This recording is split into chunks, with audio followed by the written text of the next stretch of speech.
Yes, yes. Ni cool, my man. Hano tumeze neza nta rwikekwe wa. Hey,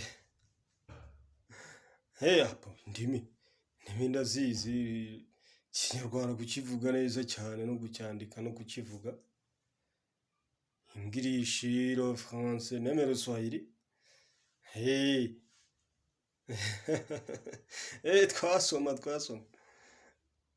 Wambaza nta kibazo.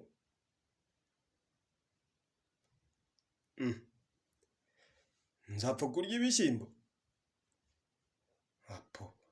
None se mu cyongereza ni ukuvuga kurya ni to eat, sibyo se? Noneho gupfa ni to die, sibyo se? Ibishyimbo ni beans. Ubwo rero uvuga ngo nzapfa kurya ibishyimbo wavuga uti I will die to eat beans. Si uko se? Noneho mu gifaransa ho kubera ko gupfa ari murire, noneho kurya bikaba manje, ibishyimbo byo ni hariko urabizi. Ubwo rero dukoze interuro wahita uvuga uti je mourrai manger les haricots. Iyi niyo nteruro. Ujye utwandika utuntu nk'utwa muntu.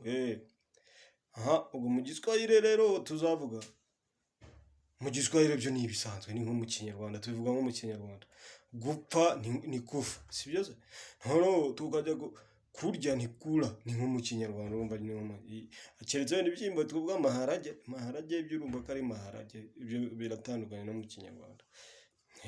Ubwo rero dushyize muri ya nteruro yacu twahita tuvuga tuti nitakufa kura maharage.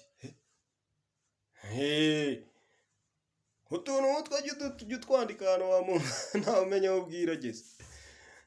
Indimi nuko twagiye tuzimenya muzehe. Ndakwemeye. Sawa turi kumwe, gusa ujye ugira utubazo ujye ugenda umbaza nta kibazo. Ku bijyanye n'indimi ho ndi mubi. Sawa cool. Sawa.